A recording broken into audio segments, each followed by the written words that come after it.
ठीक 5 बज चुके हैं। आप देख रहे हैं इंडिया का सवाल और मैं हूं आपके साथ प्रीति चौहान। प्रधानमंत्री नरेंद्र मोदी आज भोपाल के दौरे पर थे। प्रधानमंत्री नरेंद्र मोदी ने आज वंदे भारत ट्रेनों की सौगात भोपाल को दी है और साथ ही हम आपको बता दें प्रधानमंत्री नरेंद्र मोदी ने आज भोपाल में अपने तमाम कार्यकर्ताओं को संबोधित किया और संबोधित करते हुए प्रधानमंत्री ने कई महत्वपूर्ण बातें कही हैं। प्रधानमंत्री ने एक एक करके अपने तमाम विपक्षियों को निशाने पर लिया। साथ ही उन्होंने वंशवाद और भ्रष्टाचार को लेकर के सीधे सीधे निशाना साधा है। प्रधानमंत्री नरेंद्र मोदी ने विपक्षियों को कहा है कि वोट बैंक के भूखे लोग हैं।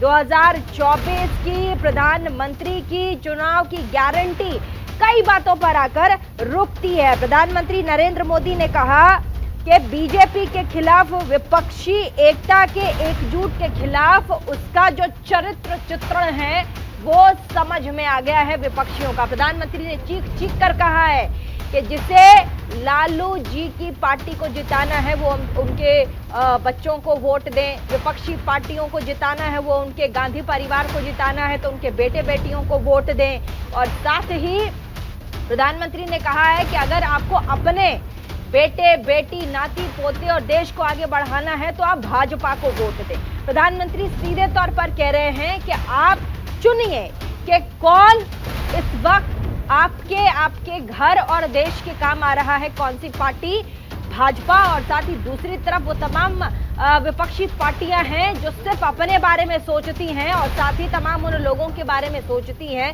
जो खाने खिलाने भ्रष्टाचार में संलिप्त हैं। कई बड़ी बातें उन्होंने कही है। वंशवाद पर उन्होंने सीधे सीधे प्रहार किया है। हम आपको बता दें कि विपक्षियों को वोट बैंक के भूखे लोग प्रधानमंत्री ने बता दिया और वो कहते हैं कि ये भ्रष्टाचारी नहीं चाहते कि गरीब के बच्चे पढ़ें।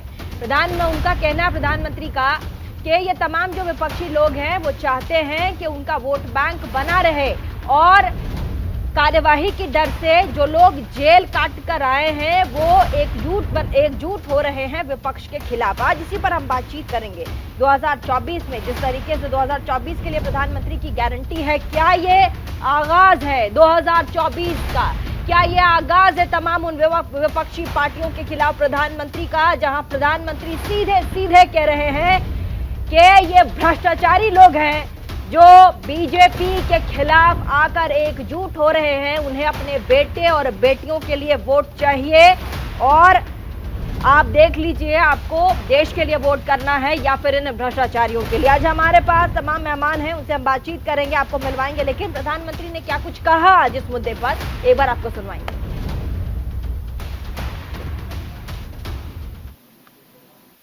कुछ लोग सिर्फ अपने दल के लिए जीते हैं, दल का ही भला करना चाहते हैं। वो ये सब इसलिए करते हैं क्योंकि उन्हें भ्रष्टाचार का, कमीशन का, मलाई खाने का, कटमनी का हिस्सा मिलता है। उन्होंने जो रास्ता चुना है उसमें ज्यादा मेहनत नहीं करनी पड़ती और ये रास्ता है तुष्टीकरण का, वोट बैंक का, गरीब को गरीब बनाए रखने, वंचित को वंचित बनाए रखने से ही उनकी राजनीति चलती है।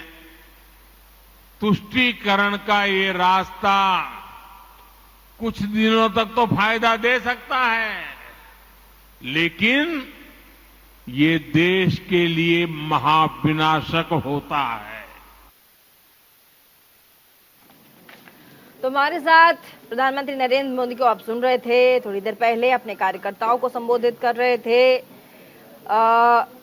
मध्य प्रदेश में इस साल चुनाव है और ऐसे में जगह जगह अपने बीजेपी के तमाम उन बूथों को एक करने, उन्हें मजबूत करने की बात पर प्रधानमंत्री नरेंद्र मोदी उन्हें संबोधित कर रहे थे। लेकिन तमाम कई बड़ी बातों पर उन्होंने अपना पक्ष रखा। आज हमारे साथ अनुज आत्रे होंगे, नेता हैं कांग्रेस के हमारे साथ स्टूडियो में मौजूद हैं। एसएन सिंह जी हैं, प्रवक्ता बीजेपी के हमारे साथ जुड़े हुए हैं। प्रोफेसर भुवन भास्कर जोशी, प्रवक्ता समाजवादी पार्टी के हमारे साथ। प्रेम कुमार, वरिष्ठ पत्रकार स्टूडियो में हमारे साथ। अरविंद वत्स, राजनीतिक विश्लेषक हमारे साथ। तमाम लोग जुड़ गए। बहुत बहुत स्वागत आप सभी का।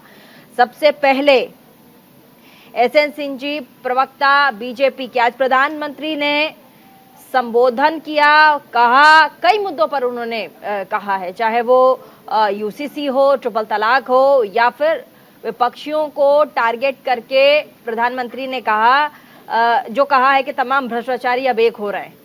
क्या कहेंगे? देखिए 2024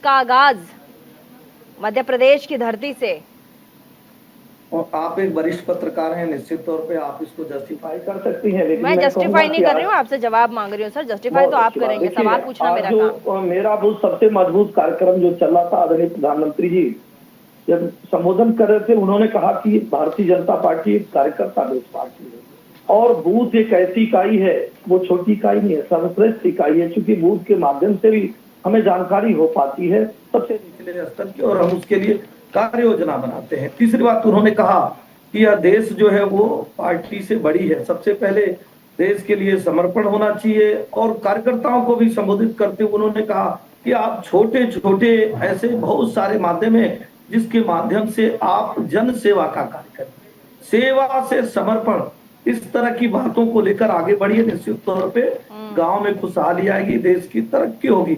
इसी क्रम में आदरणीय प्रधानमंत्री जी ने कहा कि बहुत सारे लोगों को यूसीसी से ऑब्जेक्शन है। अगर एक परिवार में एक तरह के नियम बनते हैं और सभी लोग परिवार के सदस्य हैं, यह देश एक बहुत बड़ा परिवार है, मुझे लगता है कि किसी को आपत्ति नहीं होनी चाहिए। 3 तलाक पे बोलते हुए आदरणीय प्रधानमंत्री जी ने कहा कि हमारी मुस्लिम बहनों को जो यातनाएं झेलनी पड़ती थी, आज उससे निजात मिल रहा है, और कुछ लोग जो है वो झूठे प्रचार कर रहे हैं, दुष्प्रचार कर रहे हैं। ऐसा नहीं करना चाहिए, क्योंकि उनसे पूछिए जो मुस्लिम बहनें इससे प्रताड़ित होती है। रही बात 2024 के चुनाव के, तो उस पर सभी बड़े बड़े जो चैनल के रिपोर्टर हैं वो भी इस पे डिस्कशन करते हैं। कई लोग खबरें छापते हैं कि कुछ ऐसी पार्टियां जो लगातार एक दूसरे को कहती रही कि ये करप्शन वाली पार्टी है। टीएमसी ये कहते हुए कांग्रेस से निकली कि कांग्रेस एक करप्ट पार्टी। आम आदमी पार्टी 400 पेज के घोषणा पत्र को लेकर घूमती थी कि सबसे ज्यादा करप्शन कांग्रेस ने किया। एनसीपी ने भी वही बात दोहराया। तो इस तरह जो करप्शन वाली पार्टियां अगर एक होती हैं, हाँ, तो निश्चित तौर पर देश और प्रदेश की जनता देख रही है कि ये वैचारिक। प्रोफेसर भुवन भास्कर जोशी, प्रधानमंत्री कह रहे हैं अगर आप मुलायम सिंह के बेटे को वोट देना चाहते हैं तो समाजवादी पार्टी में वोट दीजिए, और अगर आपको अपने बच्चे, अपने बेटी, अपने बेटे, नाती पोते और अपने घर को आगे बढ़ाना है तो आप बीजेपी को वोट दीजिए। कैसे इस स्लोगन का काट क्या अपोजिशन के पास है? क्योंकि प्रधानमंत्री नरेंद्र मोदी ने 2024 से जिससे अग्रेसिव मोड में उन्होंने एक एक करके तमाम विपक्षी पार्टियों के बारे में गिना दिया और सीधा सीधा उनके पिताजी के नाम से कहा है कि आप इन्हें वोट अगर आपको देना है तो आप दीजिए। एक तरफ देश का विकास, एक तरफ आपके परिवार का विकास, और दूसरे तरफ भ्रष्टाचारियों का विकास। कैसे तोड़ निकालेंगे आप? प्रीति जी, आज भारतीय जनता पार्टी के लोग एक नारा बहुत देश में बड़ा जोरदार देते हैं, एक अकेला मोदी सब पर भारी, लेकिन मांगे जीतन राम मांझी। आज जो साथी इनके जो भटक गए हैं और शिवसेना से लेकर वीआईपी पार्टी, अकाली दल, सब इनको छोड़ के चले गए हैं। आपकी पार्टी पर जब सवाल समाजवादी पार्टी से जब भी उनकी पार्टी पे सवाल पूछा जाता है तो इधर की बात, इधर उधर की बात, आप कैसे अब वोटर्स को यही बात कह के वोट मांगेंगे? नहीं प्रीति जी, वो भी एक सब्जेक्ट है ना, जितने सब्जेक्ट आपने चलाए उसमें जो सब्जेक्ट है उस पर जो सब्जेक्ट को तो बताना पड़ेगा देश को। बोलिए। तो जो विपक्ष का जो आज 61% लोग इकट्ठे हो गए, जो 61% वोट था, और इनका टोटल एनडीए का वोट 39% था। हाँ। और मैं बताना चाहता हूं 2014 में इनका कुनबा 28 था और 2019 में 22 तक का ये कुनबा हो गया, और 2024 से जाते जाते इनके साथ कितने रह जाएंगे वो भी देश देखेगा। और मैं कहना चाहता हूं जो आज ये भ्रष्टाचार की बात देश के प्रधानमंत्री मोदी जी कर रहे थे, आज देश को ऐसी स्थिति पे लाने का काम करा कि जो आज तक हमारे जितने प्रधानमंत्री, चाहे कांग्रेस के हों, चाहे बीजेपी के हों, चाहे समाजवादी विचारधारा के हों, वो जब विदेश गए तो कभी भी भारत के लोकतंत्र पे प्रश्न नहीं हुआ। लेकिन आदरणीय मोदी जी के शासन काल में देश के लोकतंत्र पे भी आज प्रश्न पूछे जा रहे हैं विदेश में जाकर। तो ये आज स्थिति भारतीय जनता पार्टी ने कर दी है। और मैं कहना चाहता हूं, आज आप मोदी जी कह रहे थे भ्रष्टाचार के सभी विपक्षी पार्टियों को उनको लपेटा, लेकिन भारतीय जनता पार्टी ने इस बीच में एक आविष्कार भी करा है। इसके लिए बधाई के पात्र है पूरा भारतीय जनता पार्टी के जितने कार्यकर्ता हैं, नेता हैं, समर्थक, सब बधाई के पात्र हैं। और उस मशीन का नाम है भारत को स्वच्छ करने की, भ्रष्टाचार से एक ऐसी वॉशिंग मशीन उन्होंने बना दी है कि आज उसमें डालते हैं और सब स्वच्छ हो जाते हैं। मैं आपको बताना चाहता हूं, हेमंत विश्वा साहब को डाला, देखिए कितने साफ सुथरे हो गए। इसके बाद मुकुल राय साहब को डाला, एकदम साफ सुथरे हो गए। नारायण राणे को डाला, एकदम साफ सुथरे हो गए। सुरेंद्र अधिकारी को डाला, वो एकदम साफ हो गए। विपक्षी पार्टियों का राग आप लोग अलाप रहे हैं, लेकिन सीताराम येचुरी की पीडीए अलग है और अखिलेश यादव की पीडीए अलग है। विपक्षी पार्टी जिस अलायंस की बात कर रहा है उसके फुल फॉर्म में ही अलग अलग बातें हैं। अखिलेश यादव पीडीए को कुछ और कह के दर्शाते हैं, सीताराम येचुरी का जो उनका पीडीए है वो अलग है। कहाँ आप कह रहे हैं कि बीजेपी के पास समर्थन नहीं है, इधर आपके ही कुनबे में छेद है। देखिए, छेद का विषय तो यहाँ पर आ रहा है जहां पर लोग कम हो गए। 4 में से तीन विधायक खा गए वीआईपी पार्टी के। मुकेश साहनी साहब हमारे लोक जनशक्ति पार्टी के सांसद का काम करते हैं। एक करके कम से कम हम ऐसा तो नहीं कर रहे कि अपने सहयोगियों के पार्टी एमएलए और एमपी खाने का काम कर रहे हैं। जी, नेता कांग्रेस के अनुज आत्रे, नेता कांग्रेस के बहुत बहुत स्वागत आपका अनुज आत्रे जी। प्रधानमंत्री ने कहा वोट के भूखे लोग, ये वो लोग हैं जो वोट के भूखे हैं और ये वो भ्रष्टाचारी हैं जो एक दूसरे को बचाने के लिए जेल से छूटकर आए, जेल काट रहे, मुकदमे में लिप्त वैसे लोग एक दूसरे का साथ दे रहे हैं भाजपा के खिलाफ। अब देखिए, ये तो वही कहावत सीधी सीधी चरितार्थ होती है कि उल्टा चोर डांटे कोतवाल को। वोट के भूखा कौन है इस देश में सब लोगों को पता है। जहां जहां सरकार इनकी चुन करके नहीं आती, जनता इनको बाहर का रास्ता दिखा देती है, तो कैसे वोट के भूखी ये पार्टी पीछे के रास्ते से अपनी कहीं ना कहीं संवैधानिक संस्थाओं का दुरुपयोग करके, कहीं राजभवन का दुरुपयोग करके, कहीं सत्ता का दुरुपयोग करके, कहीं धन बल का दुरुपयोग करके कैसे सरकार बनाते हैं। और जिस धरती से आज ये बोला गया है, ये धरती तो जीता जागता उदाहरण है। पिछले चुनाव में मध्य प्रदेश में क्या हुआ था, जनता ने किसको मैंडेट दिया था, किसकी सरकार बनाई थी? कांग्रेस की सरकार चुन करके आई, जनता ने स्पष्ट मैंडेट दिया। किसने वोटों की चोरी की? किसने विधायकों, चुने हुए विधायकों को जो है बरगला करके, उनको डरा के, धमका के, लालच दे करके किसने सरकार गिराई चुनी हुई? जनता के मैंडेट का मजाक उड़ाया। और किसने जो अनैतिक तरीके से सरकार बनाई, इसका जवाब दिया। कम से कम बोलते हुए सोच तो लेना चाहिए कि आप कहां से बोल रहे हैं, कौन सी धरती से बोल रहे हैं, किसकी जनता के सामने बोल रहे हैं, जो भुक्तभोगी है, जिनको आपने सबसे ज्यादा इसका जो है खामियाजा भुगतना पड़ा आपके इन 4 वर्षों के कुशासन की वजह से। जो डबल इंजन की सरकार वहां चली है, तो क्या वजह है कि आज आप मन की बात करने, अपने हर बूथ के जो है मेरा बूथ सबसे मजबूत की आज बात करते हैं, वोटों की दृष्टि से अपना बूथ मजबूत करना चाहते हैं, लेकिन वहां बूथ पे रहने वाली जनता की बात नहीं करते हैं, उस बूथ पे रहने वाले गरीब की बात नहीं करते हैं, उस बूथ पे रहने वाली बेरोजगार की बात नहीं करते हैं। जरा पूछिए अपने बूथ, जो आपका बूथ संभालते हैं, कि तुम्हारे बूथ में कितने बेरोजगारों को नौकरियां मिल गई, तो अच्छा लगता। जरा आप पूछते अपने कि क्या कारण है आपके बूथ में 120 रुपए किलो टमाटर तो नहीं मिल रहा है, तो अच्छा लगता। वो बताते कि नहीं जी साहब 50 रुपए किलो टमाटर मिल रहा है हमारे यहाँ। कोई एक बूथ तो ऐसा बता दीजिए मध्य प्रदेश का जहां ये कहें कि मामा के शासन से संतुष्ट हैं, शिवराज जी के शासन से संतुष्ट हैं। तो ऐसी बातें करना जनता ऊब चुकी है। यही आपने कटमनी कमीशन की बात, इस तरह की बातें जा जाकर के आपने कर्नाटक के चुनाव में करी थी। क्या हाल किया जनता ने वहां पे? वहां भी आपने सरकार को, कांग्रेस की सरकार को वहां पर गिराने का प्रयास किया। वहां भी भ्रष्टाचारी येदियुरप्पा को आपने मुख्यमंत्री बनाया। देखिए क्या हाल हुआ, उससे बड़ी बहुमत से कांग्रेस को जनता ने जिताया है। और अब आप वहां जा रहे हैं, बात कर रहे हैं, अच्छी बात है। जितना आप जाके वहां बोलेंगे, जितना आप खिलाफ बोलेंगे, उतना जनता कांग्रेस को मजबूती से चुनाव जितवाएगी। हमारे को कोई दिक्कत नहीं, आप जाइए और खूब बोलिए। वरिष्ठ पत्रकार प्रेम कुमार जी कह रहे हैं कि गरीब के बच्चे ना पढ़ें, ये वो चाहते हैं विपक्षी दल।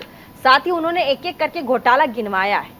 प्रधानमंत्री ने कहा चारा घोटाला, अलकतरा घोटाला, बाढ़ राहत कोष में घोटाले, पार्टी आरजेडी है। और साथ ही प्रधानमंत्री ने कहा है कि ये विपक्षी पार्टी वो है डीएमके, 1.25 लाख करोड़ के घोटाले का आरोप है। ये जितनी भी विपक्षी पार्टियां हैं जो एक दूसरे से आज हाथ मिला रही हैं, बंगाल, रोज वैली, शारदा, शिक्षक घोटाला, जिसमें टीएमसी के बड़े बड़े नेता अंदर हो गए अपने आप को बचाने के लिए, हेलीकॉप्टर से लेकर सबमरीन तक के घोटाले, और इतने बड़े बड़े घोटाले कि देश अगर याद करे तो वो कह रहे हैं कि इन घोटालेबाज लोगों को आपको वोट देना है क्या? ये लोग साथ मिल रहे हैं, वो भी किसके खिलाफ? बीजेपी के खिलाफ। गारंटी की बात करते हैं प्रधानमंत्री, उन्होंने कहा कि ये गारंटी की बात करते हैं, गारंटी मैं देता हूं कि इनके ऊपर कार्यवाही होगी। प्रेम कुमार जी। जी प्रिया जी, ये जितने घोटाले की चर्चा हो रही है, अगर बीते 9 साल के दौरान हुई है तब भी नरेंद्र मोदी जी की सरकार पर सवाल है। अगर ये घोटाले उससे पहले के हैं तब भी उन पर ही सवाल है कि एक्शन कहाँ है। एक तो एक्शन तो ले रहे हैं, तो आप लोग कह रहे हैं ईडी और सीबीआई छोड़ देते हैं। हम तो पूछ रहे हैं कहाँ किस घोटाले, चारा घोटाले की जो जांच हुई उसका आदेश आरजेडी की सरकार में ही दिया गया था, पुरानी बात हो गई। जो बात घोटाला, कांग्रेस की सरकार में जितने जो लोग भी जेल गए थे, जांच का आदेश कांग्रेस की सरकार में दिया गया था, यूपीए की सरकार में। भाई ऐसा कौन सा घोटाला है जो विपक्ष का, जिसको कि इन्होंने बस्ट किया? बंगाल में नहीं, बंगाल में शिक्षक घोटाला, अभी जो बहुत बड़ा आपने देखा होगा जो शिक्षक घोटाला हुआ था, उसकी बात प्रेम कुमार जी। अब उसके बाद सुनिए कि और भारतीय जनता पार्टी की सरकार में जो कि बलात्कार का आरोपी है, उसके पीछे सरकार खड़ी हो जाती है बचाव करने के लिए। और भ्रष्टाचार हो नहीं रहा है ऐसा दावा करती है, और एक के बाद एक किसी घोटाले की जांच नहीं करती, हिंडनबर्ग की जांच नहीं करती, राफेल की जांच नहीं करती, पीसीसी बनाने का नाम नहीं लेती। आप जांच ही नहीं करेंगे, जेल क्या भेजेंगे? आप तो हर कल्प्रिट के साथ खड़े हो जाते हैं, तो आपका क्या मुंह है? आप एक्शन लीजिए, साबित कीजिए। भाषण क्या दे रहे हैं? 9 साल के बाद भाषण देने का समय नहीं है, आपको दिखाना है कि आपने किया क्या है। बोल तो रहे वो गारंटी देता हूँ, एक पर कार्यवाही होगी, आज तो गारंटी दी प्रधानमंत्री। क्या अगला 5 साल जनता आपको देने वाली है? नहीं देने वाली है। आपने 9 साल में क्या किया उसके हिसाब से वो वोट देगी या नहीं देगी। इस हिसाब से नहीं देगी कि हमने कुछ नहीं किया आगे करेंगे, इस हिसाब से जनता वोट नहीं देगी। जी, आप कह रहे हैं अगले 5 साल के लिए ये जो आप गारंटी दे रहे हैं प्रधानमंत्री, उस पर वोट नहीं देगी। नहीं, हम ये कह रहे हैं कि पिछले कामकाज के हिसाब से वो वोट देगी ना, आपके फिर सुना रहे सपने पर थोड़े वोट देगी। लेकिन प्रधानमंत्री कह रहे हैं कि जो विपक्षी एकीकरण है बीजेपी के खिलाफ, ये उन लोगों का एकीकरण है जो लोग देश का भला नहीं चाहते, जो लोग भ्रष्टाचारी हैं, संलिप्त हैं तमाम बड़े घोटालों में, जेल काट कर आ रहे हैं, और इनका एक ही मकसद है बीजेपी हटाओ और देश को चलाओ। तो क्या बीजेपी का कभी मकसद नहीं होता था पिया जी के कांग्रेस हटाओ और देश बचाओ? बीजेपी नारा नहीं देती थी क्या? तो विपक्ष का तो काम है सत्ता के खिलाफ बोलना, उसको कुर्सी से हटाना, इसमें कौन सा अनैतिक काम हो गया? ठीक है, अरविंद वत्स जी, राजनीतिक विश्लेषक, कौन सा अनैतिक काम हो गया? 9 साल के कामकाज पर वोट मांगे प्रधानमंत्री, ये विपक्षियों के नाम गिना के और जो मीटिंग हुई है उसके नाम पर वोट ना मांगे, कह रहे हैं प्रेम कुमार जी, वरिष्ठ पत्रकार है। धन्यवाद प्रीति जी मेरे को मौका देने के लिए। सबसे पहले मैं शुरुआत करूंगा ये बताने की कोशिश कि क्या 9 साल में काम हुए कि नहीं हुए। काम बहुत हुए, कुछ बहुत अच्छे हुए, कुछ मध्यम हुए, शायद ज़रूरत हमेशा अच्छे काम से आगे की भी होती है, तो ये तो नहीं कह सकते नहीं हुआ। हाँ, बाकी जो दूसरी स्टेट्स में हो रहा था वहाँ पे रोक लगी तो बहुत मिर्चें लगी। मुझे अच्छी तरह याद है, मैंने इसी चैनल में डिस्कशन में बोला था कि हिंडनबर्ग एक पॉलिटिकल एजेंडा है और वो फाइनली पॉलिटिकल एजेंडा ही काम क्या हुआ। तो कहने वाली बात यही है कि यदि ऑपोजिशन हो या रूलिंग गवर्नमेंट हो, सबको वोट चाहिए, गवर्नमेंट बनानी है, दोनों अपनी अपनी बात कहेंगे। जो ढंग से पहुंचा पाएगा, जो सही समझा पाएगा और जिसकी बात सुनी जाएगी वही जीत कर आएगा। और किसी भी स्टेट के चुनाव को नेशनल इलेक्शंस के साथ लिंक करके नहीं देख सकते। और यदि हम जाएं वापस 1989 में, जब एक बहुत बड़ी विपक्षी एकता इकट्ठी हुई थी, क्या हुआ, उसके बाद क्या हुआ और उसके बाद होता रहा, फिर जाके एक स्टेबिलिटी आई और आज हम यहाँ तक पहुँचे हैं कि हम एक बहुत बड़ी इकोनॉमी बने हैं। अभी हमने 4 दिन पहले देखा कि यूएस ट्रिप के बाद और इजिप्ट ट्रिप के बाद देश के प्रधानमंत्री के लिए क्या बोला जा रहा है, क्या करा जा रहा है। और एक छोटी सी बात मैं कहना चाहूँगा, एग्जैक्टली आज से 1 साल पहले मैं यूएस में था। शिकागो एयरपोर्ट के बाहर घूमते हुए भूख लगी, कुछ खाने के लिए गया, एक पिज्जा की शॉप में, जैपनीज की थी। I asked for the pizza. उन्होंने मेरे से पूछा आप किस देश से हैं, मैंने कहा मैं भारत से हूं। 2 जने काउंटर पे खड़े थे, दोनों का रिएक्शन था you have got a great prime minister.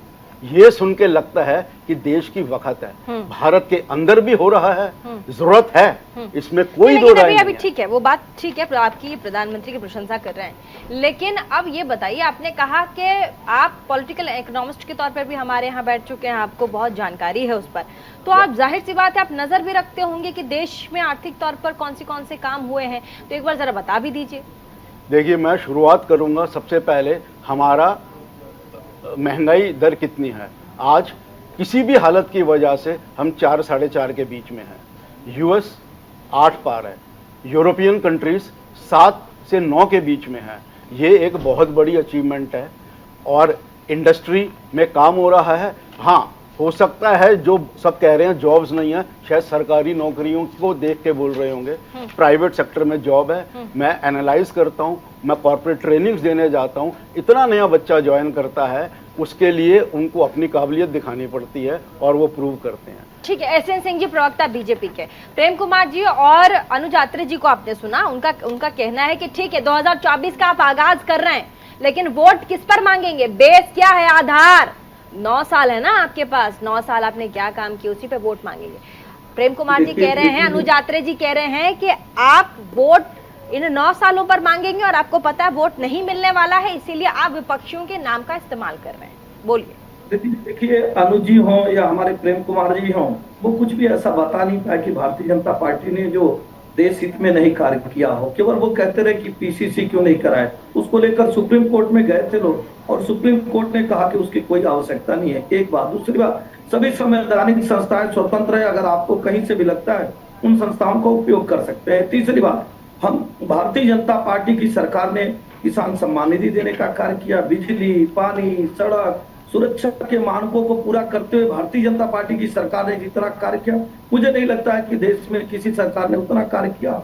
हर घर जल नल योजना चली है, 25 ऐसे डिफेंस कॉरिडोर बनाए जा रहे हैं, 75 देशों को रक्षा उत्पाद भारत का बेचा जा रहा है, 104 सैटेलाइट छोड़े जा रही है और दुनिया के साथ कदम ताल मिलाकर चल रहे हैं। प्रथम जो 2014 के बाद की जो सरकार थी, जिबूती में जो भारत के लोग फंसते हैं, भारत के झंडे को लेकर दुनिया के बहुत सारे लोग भारत आते हैं। इस बार जब रशिया और यूक्रेन का युद्ध चल रहा था तो भी भारत का मान सम्मान इतना है कि कुछ घंटों के विराम हो जाता है, लोग भारत आते हैं। अर्थव्यवस्था आप देख रही है, 5वीं अर्थव्यवस्था हो गई, कहीं डिफेंस कॉरिडोर बन रहा है, कहीं रैपिड रेल के कार्य हो रहे हैं, कहीं खाद के कारखाने लग रहे हैं। लेकिन हमारे एक मित्र ने बहुत अच्छी बात कही, अरविंद जी ने, अगर कोई ट्रेजरी चलाने वाली नौकरी ढूंढता है, ट्रेजरी चलाने वाली नौकरी हो सकता है कम मिले, लेकिन जब बुनियादी ढांचे में हम विकास करते हैं तो निश्चित तौर पे बहुत सारे रोजगार आते हैं। उसी रोजगार के कारण आज हमारी अर्थव्यवस्था बढ़ी है।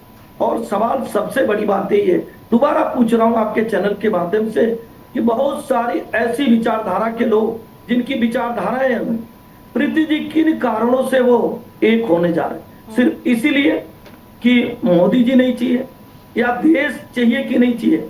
अगर देश चाहिए तो जिन पे आप भ्रष्टाचार का आरोप लगाए, प्रेम जी बार बार कहते थे कि कांग्रेस के नाते देश रसातल में चला गया।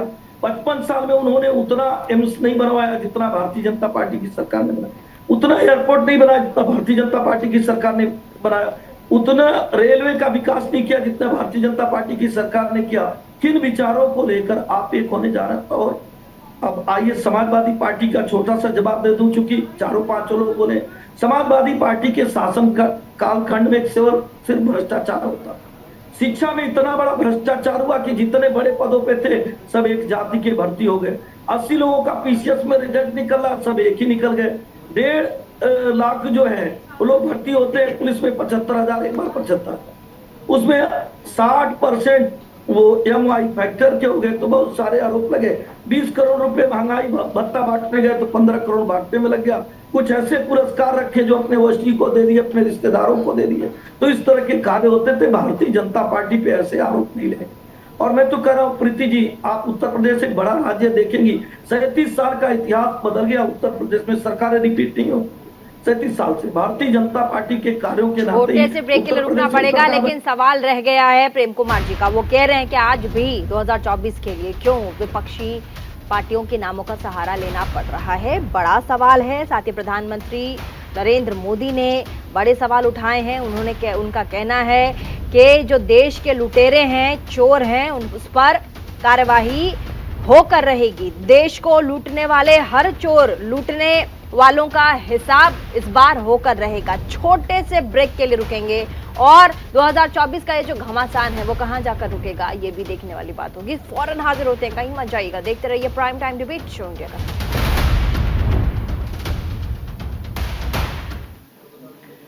ब्रेक के बाद एक बार फिर से स्वागत इंडिया के सवाल में आप सभी का। तमाम मेहमान हमारे साथ। सबसे पहले कांग्रेस के नेता अनुज आत्रे, क्योंकि अभी एसएन सिंह जी बीजेपी के प्रवक्ता तमाम बातें बोल गए। अनुज आत्रे जी, प्रधानमंत्री का भी कहना है देश को लूटने वाले हर चोर लुटेरे का अब हिसाब होकर रहेगा।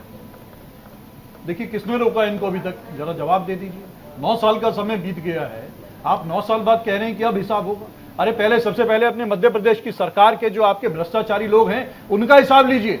आपकी डबल इंजन की सरकार चल रही है, तमाम तरह के भ्रष्टाचार के आरोप आपके ऊपर लग रहे हैं। आप हिंदुओं की बात करते हैं, बार बार हिंदुओं के अपने आप को सबसे बड़े पैरोकार बनते हैं। उसी मध्य प्रदेश की धरती महाकाल के मंदिर में 800 करोड़ रुपए का घोटाला हुआ है। कौन है उसके आरोपी? क्यों नहीं उनके खिलाफ कार्रवाई हो रही है? क्यों नहीं उनके खिलाफ एक शब्द भी बोला जा रहा है? तो ये हाथी के दांत दिखाने की और खाने की और है। जनता बार बार आपके झांसे में आने वाली नहीं है। जनता अब अपने मन की बात करने वाली है। आपके मन की बात सुनकर के ऊब चुकी है। अब जनता ने जो अपने मन की बात पिछले चुनाव में सुनाई थी, उससे दुगनी मन की बात सुनाएगी। मैं फिर वही बात दोहरा रहा हूं। आज देखिए देश में क्या हालात हो रहे हैं, और जो मध्य प्रदेश के चुनाव होने जा रहे हैं, ये किसकी परफॉर्मेंस पे चुनाव होने जा रहे हैं? ये इस डबल इंजन की सरकार की परफॉर्मेंस पे चुनाव होने जा रहे हैं। ये प्रॉमिस वर्सेस परफॉर्मेंस के ऊपर चुनाव होने जा रहे हैं। आप बताइए कि क्या उपलब्धि है? एक इनका वक्ता जो है, एक प्रवक्ता मध्य प्रदेश की सरकार की उपलब्धि बताने की हिम्मत नहीं कर पा रहा है, क्योंकि तमाम तरह के आरोपों से सरकार गिरी हुई है। मध्य प्रदेश की जनता की, जाइए आप गांव देहातों में, जाइए आप मध्य प्रदेश के शहरों में, जरा जाके बात कीजिए अपनी सरकार की उपलब्धियों को, तो दिखाएंगे आपको क्या हालात होता है। कैसा एसएन सिंह जी, प्रीति जी, अनुज जी नाराज क्यों रहे? मैं कह रहा हूँ थोड़ा तेज बोलिए। नाराज नाराज नहीं, इतनी बातें आप लोगों ने बीजेपी की तरफ से आई हैं तो बोलेंगे ना वो तो। हाँ नहीं, अच्छी बात सुनिए। मैं कह रहा हूँ अनुज भाई, 9 राज्यों में चुनाव होता है और जनता किसको चुनती है? 7 राज्यों में भारतीय जनता पार्टी को चुनती है। अरे तो आप काम करना बंद कर देंगे? आप काम करना बंद कर देंगे अगर जनता आपको चुन रही है तो? इस तरह से जनता के मैंडेट का मजाक उड़ाया जाएगा। आप ये बताइए कि अभी आपने मध्य प्रदेश में सरकार जो बनाई है अनैतिक तरीके से, क्या दोस्त है मध्य प्रदेश की जनता का? मैं आपके बीच में बोलूंगा, राजस्थान में डिप्टी सीएम पर आरोप। अरे मध्य प्रदेश की बात कीजिए, राजस्थान की जब बात करेंगे राजस्थान पर जवाब दूंगा। आप मध्य प्रदेश में आपके पास जवाब नहीं है, आप इधर उधर मत भागिए। कहीं अभी राजस्थान में जा रहे हैं, मणिपुर की बात कीजिए, बताइए क्या हाल हो रहा है मणिपुर? आप रूस यूक्रेन का युद्ध तो रोकने का दावा करते हैं, शांति दूत बनने का दावा करते हैं, अपने देश में मणिपुर आज चल रहा है। 2 महीने का समय हो गया, एक शांति की अपील नहीं हुई।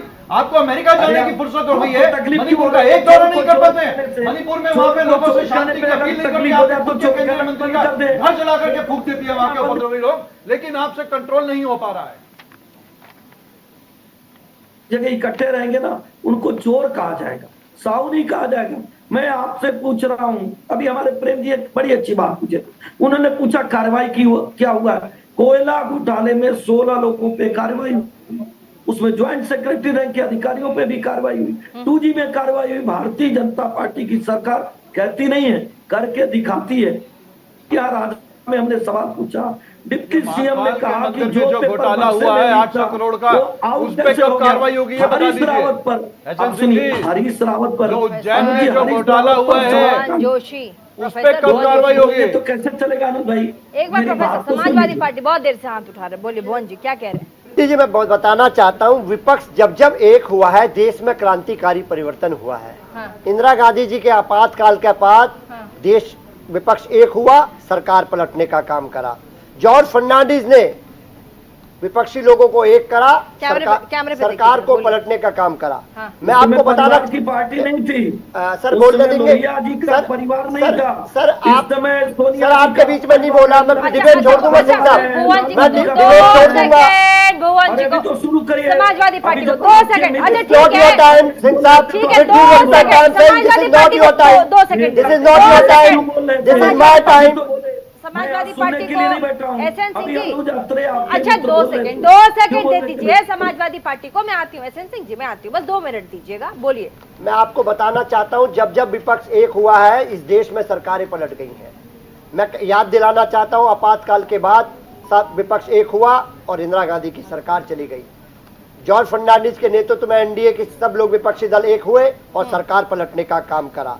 और मैं आपको बताना चाहता हूं, आज भी हमारे साथी विचारधारा की बात बता रहे थे, भारतीय जनता पार्टी के साथी, मैं उनसे पूछना चाहता हूं पीडीपी के साथ आपकी कौन सी विचारधारा मिलती है कि आपने उनसे गठबंधन करने का काम करा। और ये जब चुनाव होगा उत्तर प्रदेश में, मैं कहना चाहता हूं इस बार का प्रीति जी, ये चुनाव जो होगा, क्योंकि इन्होंने हमारे नेता मुलायम सिंह जी के खिलाफ डाकू तहसीलदार सिंह को टिकट दिया, तो डाकू जैसे कंप्लीट इस बार जो भारतीय जनता पार्टी को वोट दे, मैं कहना चाहता हूं मोदी जी की तरह देश के लिए लोगों से कि जो तहसीलदार डाकू की विचारधारा का समर्थन करते हैं वो भारतीय जनता पार्टी को वोट दे, और जो माननीय मुलायम सिंह जी की विचारधारा को वोट करते हैं वो माननीय अखिलेश यादव जी। लेकिन एक सवाल, ठीक है, आपने कहा ठीक है, लेकिन अब इस बात को आपने कहा कि जब जब विपक्षी पार्टी एक हुई है तब सरकार को झुकाया गया है और सरकार हारी, आप ये कह रहे हैं, ठीक है।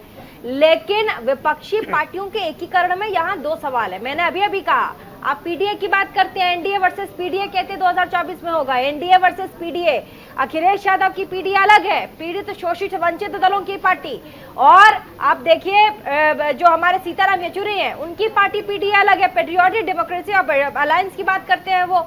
अब ये दोनों ही पार्टियों में, जहां पार्टी को आला कमान उनको पता ही नहीं कि इन दोनों ने दोनों ही पार्टियों के अलग अलग नाम रख लिए, ऐसे में आप कैसे ये कहते हैं कि हम विपक्षी दल एक है और बीजेपी का सामना करेंगे, जबकि अंदर ही नाम को पीडीए को लेकर भी एक मत नहीं है, 2 फूट है 2 फाड़ है। बोलिए प्रीति जी, मैं आपको बताना चाहता हूं, जब ये भारतीय जनता पार्टी के लोग विपक्ष थे, कॉमन मिनिमम प्रोग्राम बना था, और कॉमन मिनिमम प्रोग्राम ही किसी भी विपक्षी दलों का जो गठबंधन होता है उसका जो होता है, हमने उसको नाम देने का काम करा। माननीय अखिलेश यादव जी ने पिछड़ा, दलित और अल्पसंख्यक ये मिलकर एनडीए को हराएगा, इस सूत्र को लेकर हम उत्तर प्रदेश में लड़ने का काम कर रहे हैं। और मेरे साथी सिंह साहब बहुत बड़ी बड़ी बातें बता रहे थे उत्तर प्रदेश के बारे में, मैं भी उत्तर प्रदेश में रहना चाहता हूं। मैं इनको बताना चाहता हूं, यूपी में 52 में से 22 मंत्री इनके संगीन अपराध में है। बिना डीजीपी के उत्तर प्रदेश चल रहा है, कार्यवाहक डीजीपी, एक पूर्णकालीन डीजीपी योगी सरकार नहीं दे पा रही है। बच्चा पासी के साथ प्रयागराज में योगी जी साथ में मंच शेयर करते हैं। मैं आपको बताना चाहता हूं इकोनॉमिक ग्रोथ रेट में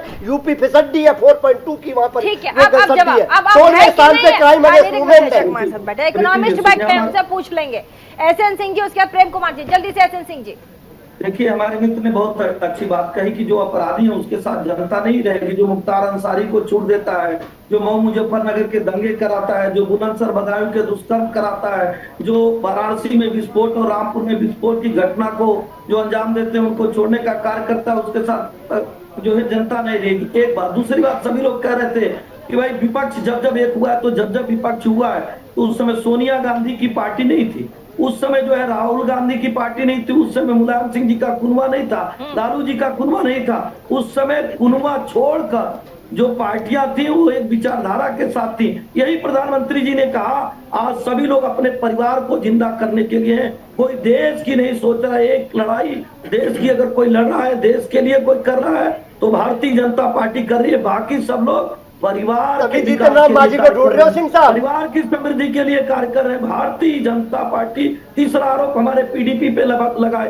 पीडीपी के साथ जब आप बैठते हैं, अभी जब पटना में, तो आप कहते हैं 370 बहाल हो जाएगा। भारतीय जनता पार्टी अपनी विचारधारा में बदलाव नहीं ले आती है, साथ रह के भी 370 को समाप्त कर देती है, भारत के झंडे को बुलंद कर देती है।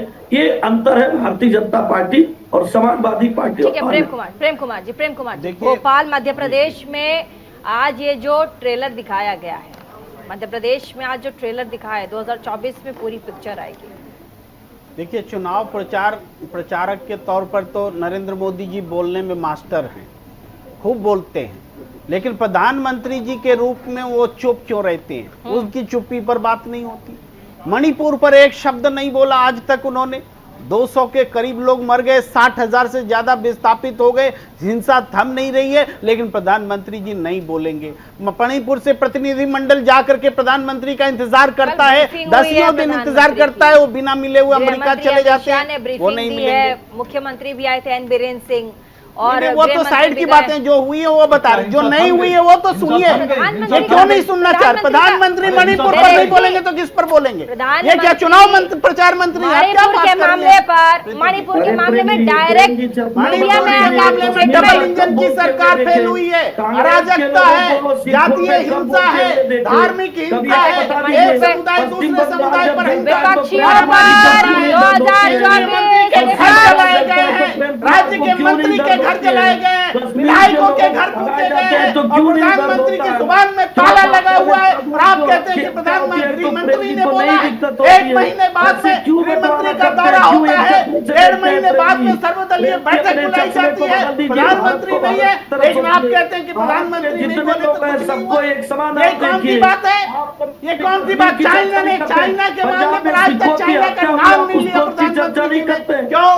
आप विचार को कुछ भी बोलते रहेंगे, चाइना का नाम नहीं ले सकते, मणिपुर पर नहीं बोल सकते, मॉब लिंचिंग पर नहीं बोल सकते, कोरोना में गंगा की लाश रहती है उस पर चुप रहते हैं। मैं जब बोलने लगता हूँ तो क्यों मुझे चुप रहना चाहिए? बताइए। चुप मत रहिए, आप बोलिए, बिल्कुल आपको कौन चुप करा सकता है सर, आप पत्रकार हैं। लगातार प्रधानमंत्री के तौर पर चुप रहे, ऑक्सीजन की कमी से कोई मौत ही नहीं हुई, इससे भी बड़ा झूठ कोई हो सकता है? प्रधानमंत्री जी ने इस पर भी कुछ नहीं बोला, पैदल चलने की जनता एक सेकंड रुक जाइए, ठीक है, एक एक करके, लेकिन ये बहुत बड़ी बात है, बहुत बड़ी बात है, गारंटी की बात आ रही है, 1 सेकंड रुक जाइए, ये बहुत बड़ी बात है। प्रधानमंत्री नरेंद्र मोदी खुद कह रहे हैं कि मैं गारंटी देता हूं कि तमाम उन भ्रष्टाचारियों पर कार्रवाई होगी। अनुज यात्रे जी, ये बहुत बड़ा स्टेटमेंट है।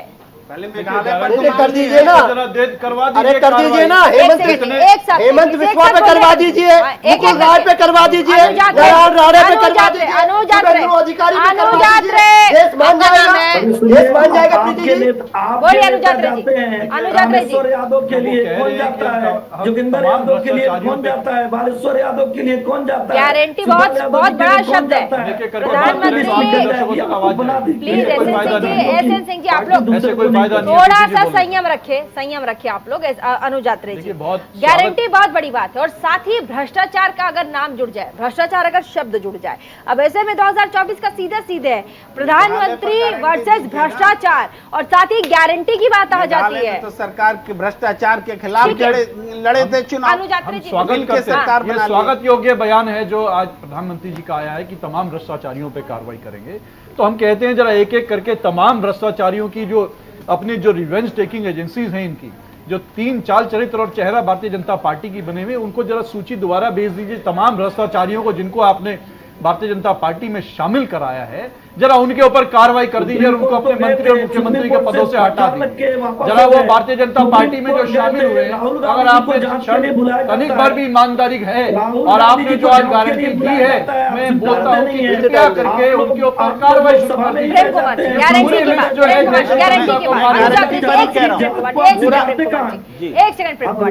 गारंटी के बाद देश को लूटने वाले हर चोर लुटेरे का हिसाब होगा, मैं गारंटी देता हूँ। हाँ, यही गारंटी मेघालय में सत्ताधारी दल के खिलाफ बीजेपी ने भ्रष्टाचार और जेल भेजने के नाम पर चुनाव लड़ा, लेकिन आप सरकार में शामिल हो गए। कहाँ गई गारंटी? आप भ्रष्टाचार, जिसको भ्रष्ट सरकार बोल रहे थे, आप उसका हिस्सा थे, फिर चुनाव लड़ा भ्रष्टाचार बोलकर, और चुनाव के बाद फिर सरकार का हिस्सा हो गए। ऐसी ही गारंटी आप देश को देना चाहते हैं क्या? ऐसी ही गारंटी देश को देना चाहते हैं? मणिपुर में कहाँ चली गई गारंटी? बहुत पॉजिटिव बात है, बहुत पॉजिटिव बात है ये। अगर प्रधानमंत्री कह रहे हैं, अनुज यात्रे जी ने स्वागत किया, क्या प्रधानमंत्री कह रहे हैं, गारंटी दे रहे हैं? अरे कह रहे हैं तो करके क्यों नहीं दिखाया?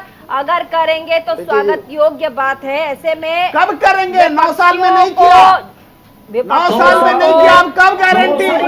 9 साल बाद गारंटी होती है क्या? एसएन सिंह, एसएन 9 साल में सिंह, एसएन सिंह, 153 लोगों पे कार्रवाई हुई है। एसएन सिंह। 153 और मेघालय में सरकार बना रहे हैं जिसको आप भ्रष्टाचार बोल रहे थे, भ्रष्ट बोल रहे थे, जिस सरकार में आप भी शामिल थे, आप भी भ्रष्ट थे, खुद को भ्रष्ट बोल रहे थे, और फिर इलेक्शन लड़ते हैं और उस भ्रष्ट सरकार का हिस्सा हो जाते हैं। कैसी गारंटी की बात कर रहे अच्छा हैं? बोले दीजिए ना, भाजपा कैसी गारंटी की बात कर भाजपा रहे के प्रवक्ता बैठे हैं, गारंटी दे रहे हैं, सुन लीजिए थोड़ा। प्रीति जी सुन लिया, हमने देश का जवाब तो हमें देना है, मोदी जी को सुन लिया। स्वागत योग्य है, लेकिन गारंटी केस अभी तक गारंटी क्यों नहीं दी आप लोगों ने? एसएन सिंह जी बोलिए, बोलिए, बोलिए जवाब। अच्छी बात, देखिए हम ये कह रहे हैं सत्ता पक्ष का जो कार्य होता है वही विपक्ष का भी कार्य होता है। दोनों लोग देश के खुशहाली और समृद्धि के लिए कार्य करते हैं। और आदरणीय प्रधानमंत्री जी जब ऐसी बात कहते हैं कि कोई भी जो भ्रष्टाचारी होगा उस पर कठोर कार्रवाई होगी, तो निश्चित तौर पे अनुज जी जैसे व्यक्ति उसका स्वागत करते हैं और करते रहना चाहिए। भ्रष्टाचारियों पे इतनी कार्रवाई हुई है कि आईएएस, आईपीएस और तमाम बड़े पदाधिकारियों को लेते हुए 153 लोगों पे बड़ी कार्रवाई हुई है जो घपले और घोटाले में फंसे थे।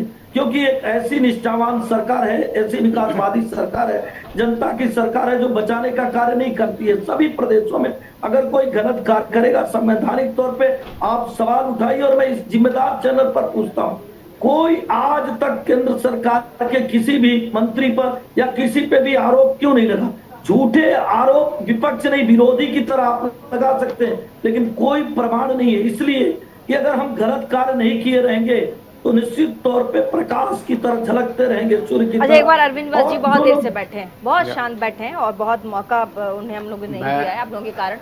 तो एक बार जरा आप लोग थोड़ा चुप रहेंगे और बहुत शांत रहेंगे, शालीनता से सुने, क्योंकि सब नहीं प्रीति जी, मैं इकोनॉमिस्ट हैं, आप राजनीतिक विश्लेषक भी हैं, आप अपनी बात रखिए। क्या कुछ हुआ है देश में 9 सालों में, और क्या ये मुद्दे बनेंगे जिस पर देश वोट करेगा आने वाले 2024 में प्रधानमंत्री नरेंद्र मोदी को? जल्दी से, समय बहुत कम। हाँ, मैं सुन रहा था और सबको अपनी बात रखने का अधिकार है, इस तहत मैं चुप भी रहा और सबने बोला, उनकी अपनी बात है।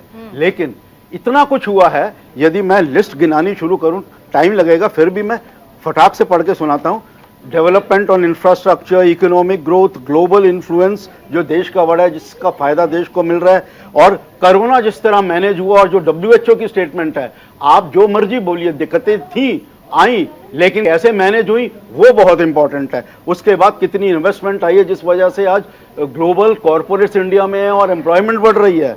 लॉ एंड ऑर्डर जिस तरीके से चेंज हुआ है, स्पेशली यूपी, यदि आप यूपी में लॉ एंड ऑर्डर देखेंगे, आम आदमी खड़े होकर बोलता है, महिलाएं खड़े होकर बोलती हैं उसके बारे में, और जो सेंट्रल गवर्नमेंट है उस पर आज तक करप्शन के चार्जेस नहीं लगे, यदि लगते भी हैं तो उसमें कोई दम नहीं होता, वो ऑपोजिशन पॉलिटिक्स होती है। ऐसा नहीं है कि सब कुछ अच्छा हो रहा है, लेकिन और अच्छे करने की जरूरत है, लेकिन सबको अपना राइट है बोलने का, let everybody speak, but yes India is growing. India is growing, क्या कहेंगे professor Bhuvan? India is growing, अब बताइए, किसी पार्टी से लेने देना इनका नहीं है। देखिए, मैं इकोनॉमिस्ट है, राजनीतिक विश्लेषक, अब इनका बीजेपी से या कांग्रेस से मत जोड़ दीजिएगा। मुझे एक बात याद आती है पॉलिटिकल साइंस के स्टूडेंट के होने के कारण, कि जब रोम जल रहा था तो नीरो बंसी बजा रहा था, और हमने इस देश के प्रधानमंत्री को इस स्वरूप में देखा है। जब मणिपुर जल रहा था तो वो प्रधानमंत्री जी भारत को, अखिलेश यादव गए लेट मी कंप्लीट, नहीं ऐसे आप बोलेंगे सिंह साहब, फिर मैं भी डिस्टर्ब करूंगा जैसे आप बोल रहे हैं। मैं तो याद दिला रहा हूं, नहीं तो आपको अभी एक शुरुआत नहीं हुई है मेरी, अभी मुझे बताना है। खबर इनका टाइम है तो छोड़ देता हूँ मैं, डिबेट में नहीं करता। अभी तो शुरू भी नहीं किया मैंने, गियर भी नहीं लगाया है। मणिपुर भाई पोल्स में पंचायत निकाय चुनाव में कितनी बोलने, अच्छा ठीक है, निकाय चुनाव में प्रीति जी ये तो आप ही समय कम है, जल्दी जल्दी समय कम है और जल्दी जल्दी सर कहानी सुनाइएगा तो और भी मेहमान है। जब रोम जल रहा था तो नीरो बंसी बजा रहा था। आदरणीय प्रधानमंत्री जी जब मणिपुर जला रहे थे तो अपनी छवि को चमकाने लगे थे। और जब हमारे यूक्रेन में जब हमारे बच्चे फंसे थे, यूक्रेन में जब बच्चे फंसे थे तो हमारे प्रधानमंत्री उत्तर प्रदेश में चुनाव भेज रहे थे। ये भारतीय जनता पार्टी को प्रधानमंत्री लेकर बोलना चाहूंगा, मणिपुर प्रधानमंत्री चला मैं आपको बताना चाहता हूँ प्रधानमंत्री ये पॉइंट पे मेरे को बोलना पड़ेगा। पार्टी का एजेंडा नहीं, पार्टी का एजेंडा नहीं, पार्टी का एजेंडा नहीं, पार्टी का एजेंडा नहीं, पार्टी का एजेंडा नहीं। रुक जाइए प्रोफेसर भुवन जोशी जी, प्रधानमंत्री नरेंद्र मोदी ने मणिपुर जलाने का काम नहीं किया, ये स्टेटमेंट आपका गलत है। मैंने क्या कहा? स्टेटमेंट गलत है आपका। मैंने ये कहा ही नहीं, मैंने कहा जब मणिपुर जल रहा था तो अरे सर एक सेकंड रुक जाइए। विरोध करने के नाम पर आप लोग विरोध करने के नाम पर आप लोग कुछ भी कह जाते हैं, प्रधानमंत्री के लिए यही बैकफायर करता है। तो उत्तर प्रदेश में प्रधानमंत्री चुनाव खेल रहे थे, ये काम करा प्रधानमंत्री। अरविंद जी, अरविंद जी, मैं ज्यादा नहीं, जो ये बोल रहे हैं इनके अपने व्यूज हैं, लेकिन यूक्रेन पे मेरे को क्लैरिफिकेशन देना पड़ेगा।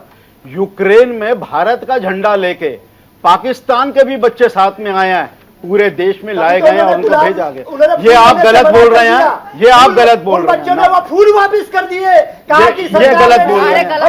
The magical thing done, magical thing done in Ukraine, maximum बच्चे क्या लगभग सारे बच्चे लेकर आए, वो बच्चे खुद तारीफें कर रहे हैं। आपके यहाँ बोलने से यूक्रेन में तमाम बच्चों को देश ने निकाला। प्रेम कुमार जी जो एलिगेशन लगा रहे हैं ये गलत है। हाँ? तो याद ये है बिल्कुल गलत। हवाई जहाज से जब बच्चे उतर रहे थे उसमें पाकिस्तान उनको के भी थे। जब फूल दिया जा रहा था यहाँ से, उन लोगों ने फूल लेने से मना कर दिया। ये तो विजुअल सारे टीवी चैनल्स में चले थे। इसका आंसर पता है आपको? इसका आंसर पता है आपको? हाँ बताइए आंसर। ये एक सेकंड, आंसर मैं बोलता हूँ इसका आंसर। वो बच्चे वहां की लड़ाई में इतना चट गए थे, फ्रस्ट्रेटेड थे, घर आने के बाद उनको टाइम लगा अपने आप को एब्जॉर्ब करने में, ये रीजन था। फाइनल कमेंट नहीं बस समय प्लीज फाइनल बच्चों की बोली फाइनल कमेंट। हाँ बस टाइम नहीं, लास्ट में ऐसे फाइंड अप करना अपनी पड़ेगा। बात रखिए, लेकिन 100% गलत मत फाइनल कमेंट, फाइनल कमेंट समय पर समय नहीं। पटना में जो विपक्षी दलों की बैठक हुई है उसका टेंशन जो है प्रधानमंत्री जी के बयान में, चुनाव प्रचारक के बयान में, प्रधानमंत्री नहीं, बीजेपी के चुनाव प्रचारक नरेंद्र मोदी जी के बयान में स्पष्ट रूप से नजर आ रहा है। ठीक है अनुज आत्रे जी फाइनल कमेंट। देखिए फाइनल कमेंट मैं इसमें यही कहना चाहूंगा कि भारतीय जनता पार्टी को, खास तौर से हमारे आदरणीय प्रधानमंत्री जी को आज देश में उनकी अपनी विश्वसनीयता कायम करने के लिए बात करनी चाहिए। जिस तरह से देश के हालात लगातार हमारी अर्थव्यवस्था पर आघात पहुंचता जा रहा है, जिस तरह से लगातार महंगाई बढ़ती जा रही है, टमाटर के दाम देखिए कहां पहुंच गए हैं, क्यों, ये किसकी विफलता है? महंगाई, बेरोजगारी, इन मुद्दों पर क्यों नहीं आज बात की जाती? जब सब चीजों पर क्यों चुप्पी लगाई जाती है? तमाम ये विषय जो हैं, जो जनता की आवाज है, उन पर कब बात होगी? आपकी मन की बात को सुनते हुए 9 साल हो गए।